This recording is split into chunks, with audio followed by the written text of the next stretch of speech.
Hey guys, welcome to paradise. Welcome, escape the matrix. This is the best place probably in the world to meet girls. I mean, I've very rarely been here because it's very far from where I'm staying. Look at this. This is absolutely beautiful.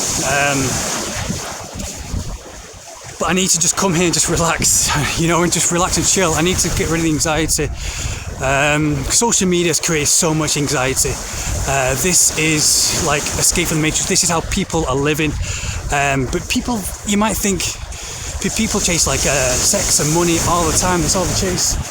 And look at that. That's really nice. That's how we're supposed to live. Just a couple. And social media especially has made everyone just full of anxiety. This is the place that I've been dreaming about. Whenever I go abroad, whenever I go away, I dream about my training at the beach. You have a little gym back there that has free weights and everything, and training at the beach. And people think, people are surprised at me because they're like, why haven't you had any dates? Why haven't you had any dates girls in Brazil?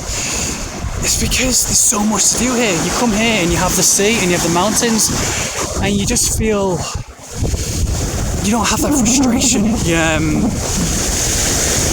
People are surprised, saying, "You've never got." I've been living in Brazil, Rio de Janeiro, for three years. I've never got laid in Brazil, and I've been out at home. I think if I just came out and just chilled on the beach, I would. But every time I see the gym and every time I see the mountains and the sea, everything, it just inspires me and it makes me feel fulfilled. And I'm really happy. I've been doing nofap since the year 2000.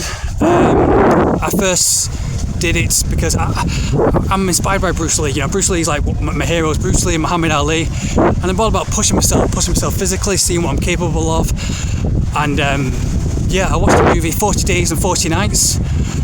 And I remember I was a youngin, and I thought, okay, I'm gonna go 40 days without masturbating. I told my school friends about it, and they were like, "You're crazy! That's sick! That's crazy!" But little did they know, I'm probably the first person to ever do nofap. First pioneer, besides the guy in that movie. But little did I know that it would become a big fad. I don't like the word nofap. I call it limitless. But without nofap, without semen retention, I call it limitless.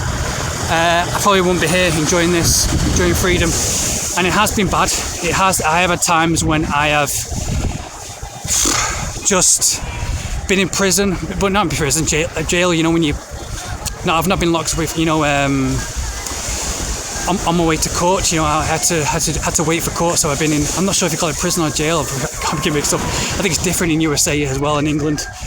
I've been in prison for a few weeks. I've been homeless for months. I've been starving. I've been like 10 days without food. Heartbroken, all that stuff. And I've always been doing nofap. I've been practicing nofap since the year 2000, and I really practiced it seriously. I think when I don't like to say fell in love, but within social media, falling in love without social media was easy because you're not in touch with many people. I met a Brazilian girl in New York, and I thought I was in love with her. I thought, oh my God, this girl's amazing, And I was drinking coffee at the time, and and I was in New York. And everybody falls in love in New York City. They fall in love with the city. If you go to New York City, you're bound to fall in love there. It's like Disneyland, especially with meeting people. But I met her, and I just thought, oh God, this girl's amazing. We spent 4 days together, 4 days and 4 nights together, having sex, fooling around, physical, And I thought, oh my God, I love this girl. She's so amazing, And she was from the Amazon. She was like an Amazon girl. She was so cute. She was like she talked like in third person as well sometimes. And I thought, oh God, I've never met anyone like this girl. It's just, I wasn't in love with her. It's just that she was my first experience of a Brazilian girl, a Brazilian woman. And she was just, and it's just, that's what inspired me to go see the world. Because I only just scraped 1%. And it's kind of like you see 1% and then you kind of like think, oh my God, I'm in love, you know. But I wasn't. It's just that she was just my first Brazilian. Even looking back at it, she wasn't that attractive, you know. It's just like I think a lot of people, when they first start out dating and stuff and speaking to girls, they get one-itis on the first woman they see and they get hung up on it. But yeah, and also I wasn't a boyfriend because only 4 days and 4 nights. That was it. I've never had a girlfriend. I thought I was in love with her, and I thought, okay, I need to tell her, I need to find her. I spent 16 months trying to get to her, spending thousands of pounds on flights there and flights back. But New York